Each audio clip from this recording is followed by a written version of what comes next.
Hello friends, welcome to our vlog.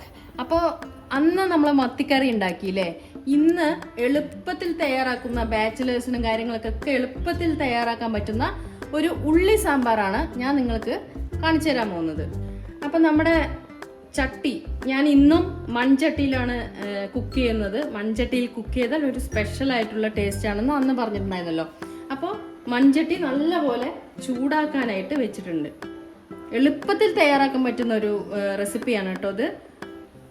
മടി പിടിച്ചിരിക്കുന്ന ദിവസങ്ങളിലും പച്ചക്കറി ഇല്ലാത്ത ദിവസങ്ങളിലും, ഇന്നാണെങ്കിൽ ഭയങ്കര മഴയും കാര്യങ്ങളൊക്കെ ആയിട്ട് ഒരു ലേസി ഡേ ആയിരുന്നു. അപ്പം എന്താ ഉണ്ടാക്കാന്ന് ആലോചിച്ചപ്പോഴാണ് ശരി നമുക്കൊരു ഉള്ളി സാമ്പാർ ഉണ്ടാക്കാം. കൊച്ചുള്ളി എല്ലാവരുടെ വീട്ടിലും ഉണ്ടാവും അല്ലേ? അപ്പോൾ കൊച്ചുള്ളി വെച്ചിട്ടാണ് നമ്മൾ ഉള്ളി സാമ്പാർ ഉണ്ടാക്കുന്നത്. ഏറെക്കുറെ പേർക്കും ഇത് അറിയുന്ന റെസിപ്പി ആയിരിക്കും എങ്കിലും ഞാൻ വെക്കുന്നത് എങ്ങനെയാണെന്ന് നിങ്ങൾക്ക് കാണിച്ചു തരാം. ഓക്കെ, നമുക്ക് ചട്ടി നല്ലപോലെ ചൂടായതിന് ശേഷം കുറച്ച് വെളിച്ചെണ്ണ ഒഴിച്ചു കൊടുക്കുന്നുണ്ട്. ഒരു 2 സ്പൂണോളം വെളിച്ചെണ്ണ നമുക്ക് ഒഴിച്ചു കൊടുക്കാം. ഞാൻ പിന്നെ എല്ലാം വെളിച്ചെണ്ണയിലാണ് കേട്ടോ തയ്യാറാക്കുന്നത്. അപ്പോൾ സ്പെഷ്യലായിട്ടുള്ളൊരു മണവും കാര്യങ്ങളൊക്കെ ഉണ്ടാവും. അതിലേക്ക് ഒരു 10-20 ചെറിയുള്ളി അതിലേക്ക് ആഡ് ചെയ്ത് കൊടുക്കുന്നുണ്ട്. ഈ ചെറിയുള്ളി ഈ എണ്ണയിൽ കിടന്ന് നല്ല പോലെ ഒന്ന് മൂക്കണം. നല്ല പോലെ ഒന്ന് ബ്രൗണിഷ് കളർ ആവുന്ന വരെ ഒന്ന് നല്ല പോലെ ഒന്ന് വഴറ്റി കൊടുക്കാം. അപ്പം നമ്മുടെ ഉള്ളിയൊക്കെ ഏകദേശം വയൻ്റെ ഓക്കെ ആയിട്ടുണ്ട്. അതിലേക്ക് നമ്മൾ ഒരു 2 പച്ചമുളക് ആഡ് ചെയ്യുന്നുണ്ട്. പിന്നെ ഒരല്പം കറിവേപ്പില. പിന്നെ ഞാൻ എന്ത് കറി ഉണ്ടാക്കുമ്പോഴും നമ്മൾ വെളുത്തുള്ളി 1-2 അല്ലി ഞാൻ മുറിച്ചിടാറുണ്ട്. കാരണം ഗ്യാസ് ട്രബിളും കാര്യങ്ങളൊക്കെ ഉള്ളവർക്ക് വെളുത്തുള്ളി നല്ലതാണ്. നല്ലൊരു ഫ്ലേവറും തരും കേട്ടോ വെളുത്തുള്ളി. അതിന് ശേഷം ഒരു മീഡിയം സൈസ് തക്കാളി, ടൊമാറ്റോ കൂടെ ഇതിലേക്ക് ആഡ് ചെയ്യുന്നുണ്ട്. ഇനി ഇത് നല്ലതുപോലെ വഴറ്റണം. ഈ തക്കാളിയൊക്കെ ഏകദേശം ഒന്ന് സെറ്റ് ആവണ വരെ നല്ലതുപോലെ ഒന്ന് വഴറ്റിയെടുക്കാം.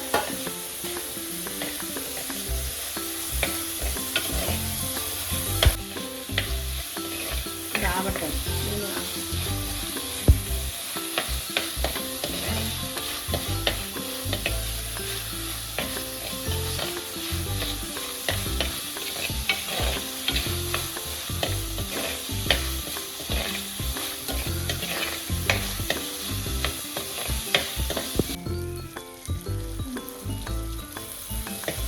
അപ്പോൾ കണ്ടില്ലേ, നമ്മുടെ ഉള്ളിയും തക്കാളിയും ഒക്കെ നന്നായിട്ട് വഴണ്ടി വിട്ടിട്ടുണ്ട്.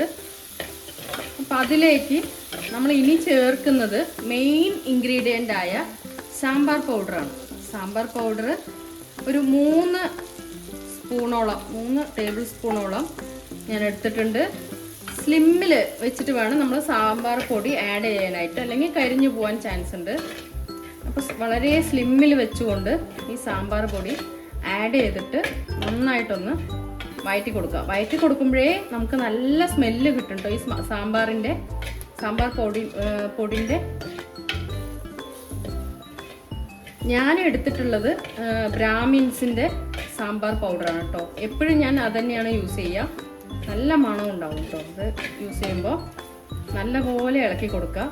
പിന്നെ ആണെങ്കിൽ ഈ സാമ്പാർ പൊടിക്കകത്ത് ഇപ്പോൾ ചില്ലി പൗഡർ, ടർമറിക്, കൊറിയൻഡർ എല്ലാം ഇതിൽ തന്നെ ഇൻക്ലൂഡഡ് ആണ് കേട്ടോ. അപ്പോൾ നമുക്ക് എക്സ്ട്രാ ആയിട്ട് നമുക്ക് മഞ്ഞൾപ്പൊടി, മുളക് പൊടി അതൊന്നും ആഡ് ചെയ്തേണ്ട കാര്യം വരുന്നില്ല. എല്ലാം ഇതിൽ തന്നെ ഉള്ളത് കൊണ്ട് ഇതന്നെ മതിയാവും.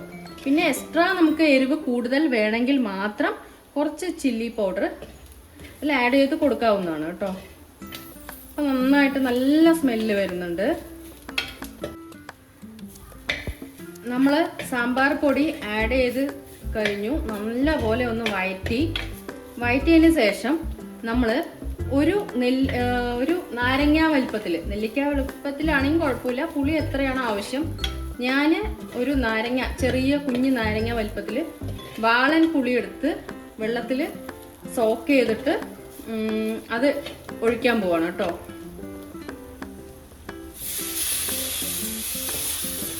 പുളിവെള്ളമാണ്. പുളിവെള്ളം കൂടെ നമുക്ക് ഒഴിച്ചിട്ട് നല്ലപോലെ മിക്സ് ചെയ്യാം.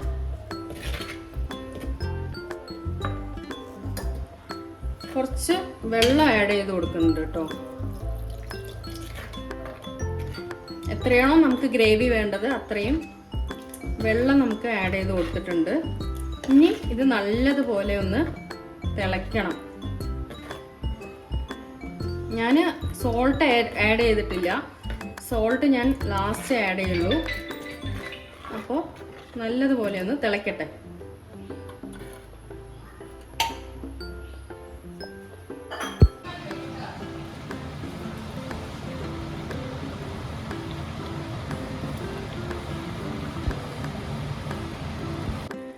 അപ്പോൾ നമ്മുടെ ഗ്രേവിയൊക്കെ നല്ലതുപോലെ തിളച്ച് കുറുകി വന്നിട്ടുണ്ട്. ഞാൻ ഇതിൽ 1/2 കപ്പ് നമ്മുടെ പരിപ്പ് വേവിച്ചെടുത്തതാണ് കേട്ടോ. ഇത് കുക്കറിലിട്ട് പ്രത്യേകിച്ച് ഒന്നും ചേർത്തിട്ടില്ല, ഉപ്പോ കാര്യങ്ങളോ ഒന്നും ചേർത്തിട്ടില്ല. കുക്കറിൽ പരിപ്പ് മാത്രം, പരിപ്പും വെള്ളവും കൂടെ ചേർത്തിട്ട് വേവിച്ചെടുത്തതാണ്. ഒരു വിസിൽ എന്ന പാകത്തിൽ വേവിച്ചെടുത്ത പരിപ്പ് കൂടെ ഇതിലേക്ക് ആഡ് ചെയ്യുന്നുണ്ട്.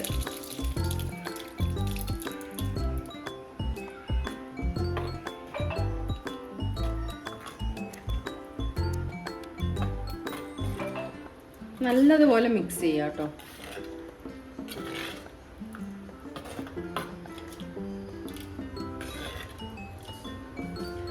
ഇത് നമുക്ക് ഈ സാമ്പാർ നമുക്ക് ഇഡലി, ദോശ, ചോറ് എല്ലാത്തിൻ്റെ ഒപ്പം പോകുന്ന ഒരു ഐറ്റമാണ് കേട്ടോ. എളുപ്പത്തിൽ തയ്യാറാക്കാനും പറ്റും. എല്ലാത്തിൻ്റെ കൂടെ നല്ല കോമ്പിനേഷനാണ് ഈ കറി. ഇനി നമുക്ക് ആഡ് ചെയ്ത് കൊടുക്കേണ്ടത് സോൾട്ടാണ്.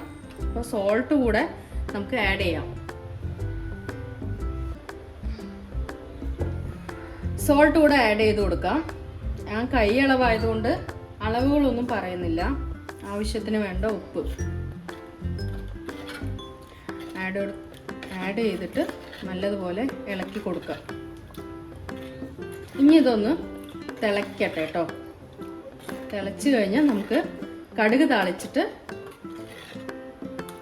കറി ഓഫ് ചെയ്ത് മാറ്റി വയ്ക്കാം.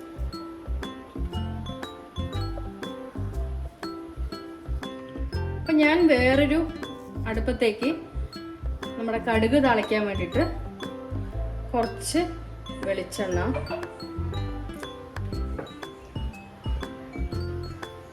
അപ്പം എണ്ണ ചൂടായിട്ടുണ്ട്. അതിലേക്ക് കുറച്ച് കടുക്,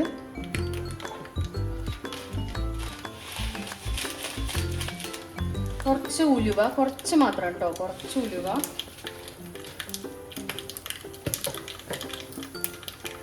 പിന്നെ 2 വറ്റൽമുളക് പൊട്ടിച്ചിടുക,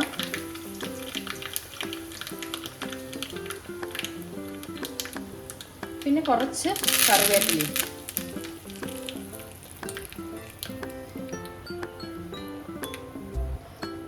അതൊന്ന് മിക്സ് ചെയ്ത് കൊടുക്കാം. ഇവിടെ ഉള്ളി സാമ്പാർ അടിപൊളിയായിട്ട് തിളച്ച് വരുന്നുണ്ട്.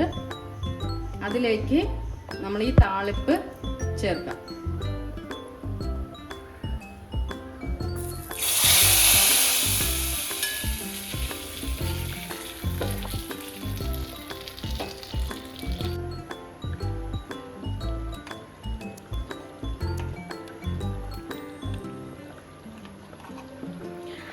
അപ്പോൾ നമ്മൾ ഇതിലേക്ക് താളിച്ചൊക്കെ ഒഴിച്ച് കഴിഞ്ഞു.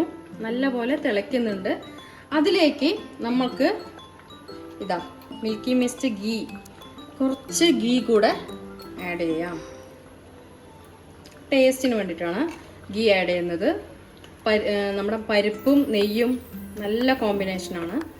അപ്പോൾ നല്ലൊരു മണവും ടേസ്റ്റും കിട്ടും കേട്ടോ.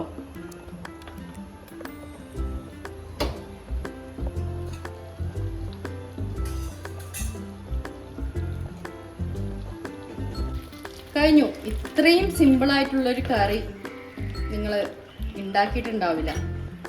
അപ്പോൾ ബാച്ചിലേഴ്സിനും ലേസി ഡേ ആയിട്ടുള്ള ടൈമിലും നമുക്ക് പച്ചക്കറി ഇല്ലാത്ത അവസ്ഥയിലും ഒക്കെ നമുക്ക് സിമ്പിളായിട്ട് തയ്യാറാക്കാൻ പറ്റുന്ന ഒരു ഒഴിച്ചുകറിയാണ് കേട്ടോ അത്. നമ്മുടെ ചാനൽ ഇഷ്ടമായ ലൈക്ക് ചെയ്യുക, ഷെയർ ചെയ്യുക, സബ്സ്ക്രൈബ് ചെയ്യുക, ഒന്ന് സപ്പോർട്ട് ചെയ്യണം കേട്ടോ. അപ്പോൾ അടുത്തൊരു വീഡിയോ ആയിട്ട് വരുന്നവരെ ബൈ.